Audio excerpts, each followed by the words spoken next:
Nah, oke, jadi bener nggak sih kalau masih single terus headnya tuh nggak lancar atau berantakan, nanti tuh berpotensi pas udah menikah tuh bakalan lama nih punya anaknya atau ada penyakit-penyakit tertentu gitu kan. Sebenarnya tidak bisa dibuktikan kalau belum melakukan cek medis secara keseluruhan. Maksudnya keseluruhan itu apa? Jadi seminimal-minimalnya harus USG 2 dimensi ke dokter SPOG atau kalau mau lebih lengkap sekalian transvaginal gitu. Tapi aku kurang tahu sih kalau transvaginal itu dibolehkan apa enggak untuk mereka yang belum menikah gitu. Karena aku melakukan cek transvaginal itu setelah menikah. Nah, mungkin untuk teman-teman yang sudah menikah, mungkin udah ada yang ngikutin ya video-videoku sebelumnya tentang promil, aku tuh didiagnosa apa, sampai akhirnya nggak langsung berhasil hamil ketika menikah gitu kan. Tapi video ini karena dibikin untuk teman-teman yang masih single, oke aku jelasin lagi. Jadi, setelah menikah aku terdiagnosa 3 keluhan teman-teman, PCOS, rahim retro, dan dinding rahim kurang tebal. Yang akhirnya tuh ngebuat aku tuh menantikan hamil gitu tuh sekitar 2,5 tahun sejak menikah. Nah, gimana riwayat haidku waktu masih muda gitu kan, waktu masih single. Oke, jadi aku itu haid siklus pendek teman-teman, zaman masih single atau belum menikah. Siklus pendek itu gimana? Jadi normalnya siklus haid perempuan itu setahu aku ya, itu tuh 26 hari sampai 35 hari. Jadi misalnya haid tanggal 1 nih, terus teman-teman haid lagi akhir bulan tanggal 28 atau tanggal 29. Nah, itu masuknya siklus normal gitu. Tapi kalau aku dulu tanggal 1 haid, terus baru sekitar tanggal 21, 22 itu udah haid lagi. Nah, itu termasuknya siklus pendek ya, teman-teman. Nah, terus pas SMA itu aku pernah haid sampai 3 minggu, teman-teman. Jadi itu bener-bener haid terus gitu kan. Terus akhirnya kan ya khawatir tuh pasti ya, namanya masih single, haid terus gitu kan. Terus waktu itu aku periksa ke SPOG, bayangin anak SMA ke SPOG dianterin orang tua aku gitu kan. Waktu itu nggak dikasih tahu apa-apa sih, cuman oh ini masalah hormonal aja gitu, terus dikasih obat-obatan dan waktu itu sembuh gitu kan. Tapi nggak dikasih tahu kalau aku PCOS dan sebagainya. Aku nggak tahu sebabnya apa karena bisa jadi karena cuma USG 2 dimensi, dan bisa jadi juga karena mungkin waktu itu aku masih kecil gitu kan, masih SMA gitu kan, jadi nggak perlu dijelaskan secara detail atau gimana, aku juga nggak tahu. Tapi yang jelas dulu waktu SMA aku pernah head yang bener-bener nggak selesai-selesai gitu. Kalau kalau di Islam itu nyebutnya istihadah ya teman-teman. Nah, waktu aku haid nggak lancar itu tuh, sebenarnya aku udah feeling nih, ya Allah besok gimana ya kalau menikah. Tapi kan namanya waktu itu juga masih, ya masih single, masih belum tahu mau nikahnya kapan. Jadi tuh nggak begitu aware gitu tentang pentingnya kesuburan perempuan, pentingnya itu punya siklus haid yang normal gitu kan. Ternyata bener, teman-teman aku yang haidnya lancar, siklusnya bagus, itu tuh bener-bener setelah menikah itu langsung hamil gitu. Atau menunggu pun tuh cuman hitungan bulan aja gitu, paling 2 bulan, 3 bulan. Nah, beda sama aku nih yang punya riwayat siklus haid nggak lancar gitu kan. Cuman sayangnya waktu itu aku SMA itu pas haid lama banget itu, aku emang udah feeling kayaknya ini deh emang ada yang perlu dibenerin nih dari sistem reproduksiku gitu. Cuman namanya waktu itu tuh tahun 2012 atau 2011 gitu, pokoknya zaman aku SMA itu kan sosmed tuh belum seberkembang seperti sekarang ya teman-teman, internet tuh belum segencar kayak sekarang gitu. Bahkan aku tahu sosok-sosok kayak Dokter Zaidul Akbar, Dokter Meti Elvina, dan dokter-dokter yang lain itu setelah era sosmed itu bener-bener gencar. Aku tahu pun setelah seingatku itu tahun 2018 gitu. Aku mulai paham pentingnya hidup sehat, dan itu pun setelah menikah.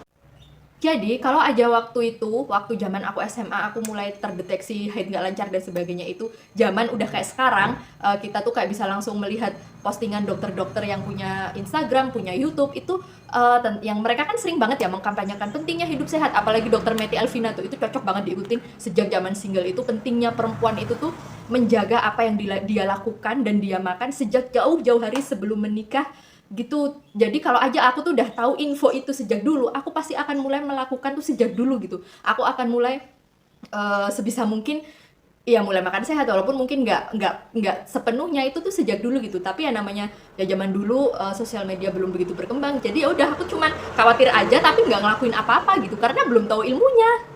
Nah, terus gimana nih solusinya untuk teman-teman yang masih single tapi mulai ada keluhan haid tidak lancar, bisa jadi cuma haid itu berbulan-bulan sekali baru haid, atau haid itu lama banget nggak selesai-selesai, itu kan salah satu indikasi haid tidak lancar ya. Aku punya beberapa solusi sih dari pengalaman aku pribadi gitu. Nah, yang pertama, follow semua dokter yang gencar mengkampanyekan hidup sehat. Nomor satu, itu rekomendasi aku Dokter Zedul Akbar. Dokter Zedul itu ada Instagram pribadi dan juga channel YouTube pribadi. Cari aja teman-teman. Kalau di YouTube tuh kalau nggak salah namanya Zedul Akbar Official, kalau nggak salah logonya warnanya hijau. itu Dokter Zaidul Akbar. Terus yang kedua itu follow Dokter Meti Elvina. Cuman beliau itu setauku nggak punya sosmed pribadi karena aku cari-cari pun nggak ada. Cuman video-video beliau di YouTube itu banyak gitu tentang ya intinya tentang pentingnya perempuan menjaga hidup sehat ya. Itu tuh banyak, ini cari aja Dokter Meti Elvina, itu 2. Yang ketiga coba follow Dokter Tan Shutian, itu dokter ahli gizi yang juga aku tuh pernah lihat live-nya di IG, bahwasanya intinya beliau tuh ikut miris juga gitu kalau melihat kayak anak kos yang makannya sembarangan, atau anak-anak Indonesia yang kuliah di luar negeri tuh pasti sangunya atau bawaannya dari negara kita tuh mie instan kayak gitu-gitu. Padahal seharusnya nggak gitu, kayak gitu. Coba deh teman-teman follow 3 dokter itu dan ambil ilmunya dan mulai praktekkan sedikit demi sedikit apa yang beliau kampanyekan. Nah, terus solusi yang kedua, mulai kurangi nih jajan-jajan di luar yang banyak mengandung MSG, banyak mengandung micin, banyak mengandung pengawet. Intinya bener-bener kurangin deh jajan-jajan di luar yang kan banyak banget ya makanan-makanan kekinian yang enaknya nagih gitu kan. Itu mulai dikurangin. Bukan berarti stop ya. Bahkan aku pun sampai sekarang juga kadang masih suka jajan di luar gitu kan. Tapi jangan sesering kayak harus tiap hari banget, atau bahkan tiap hari pagi sama sore, atau siang sama malam, itu jangan ya teman-teman. Intinya mulai dikurangi aja. Nah, terus solusi yang ketiga itu perbanyak makan bersih. Makan bersih itu apa? Makan bersih itu makan yang sehat, yang dari real food atau the real food atau makanan yang sebenarnya gitu, kayak buah tuh yang langsung dimakan, bukan jus buah kemasan yang ada di supermarket, itu bukan. Atau ikan tuh ya yang beli di penjual ikan langsung dimasak, bukan yang kalengan. Nah, itu namanya real food ya teman-teman. Minimal di waktu pagi aja, misalnya dari bangun pagi sampai jam 9 atau jam 10 itu cuman makan ya buah, kentang. Kalau mau yang sehat itu ya kayak pecel, terus karbonya mungkin bisa diganti kentang, minimal untuk sarapannya aja. Nanti siang silahkan balik makan seperti biasanya lagi. At least dalam 1 hari kita mengupayakan 1 kali waktu makan untuk makan bersih. Nah, terus tips yang terakhir, kelola tidur, kelola begadang, dan kelola stres. Aku tahu banget, aku masih ingat kehidupanku dulu zaman single itu. Misalnya nih, habis begadang ngerjain skripsi, padahal sebenarnya jam 10, jam 11 itu udah selesai, tapi malah masih nonton film. Akhirnya tidur jam 12, kadang jam 1, itu nggak sehat banget ya teman-teman.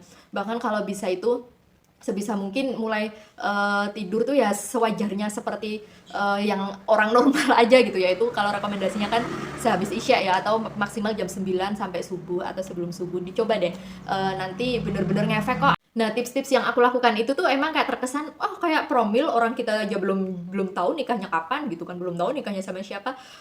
Ya emang sekilas mirip tips-tips promil yang aku bagikan di video-video promilku yang lain sih. Tapi hello ladies, ini tuh untuk kita sendiri loh. Kalau kita hidup sehat, nanti juga misalnya kita haidnya kita lancar, tubuh kita sehat. Untuk siapa? Untuk kita sendiri. Kalau misalnya bahkan kalau misalnya sudah menikah gitu, untuk siapa? Untuk keluarga kita, untuk suami kita bisa segera hamil, kita bisa cepet hamil. Serius, kalau aja bisa milih, aku juga maunya dulu tuh cepet hamil gitu. Tapi kan realitanya udah nggak bisa ya. Makanya untuk teman-teman yang masih single, coba deh mulai memperbaiki semuanya. Jadi ketika saatnya menikah tiba, insya Allah bisa segera hamil. Nah, segitu dulu sharing dari aku kali ini tentang haid tidak lancar saat single, tanda ketidaksuburan saat setelah menikah. Nah, semoga tipsnya bermanfaat ya teman-teman. Mohon maaf jika masih banyak kurangnya. Wassalamualaikum warahmatullahi wabarakatuh. See you on my next video. Dadah! Berikan apresiasi untuk video ini dengan menekan like dan subscribe ya.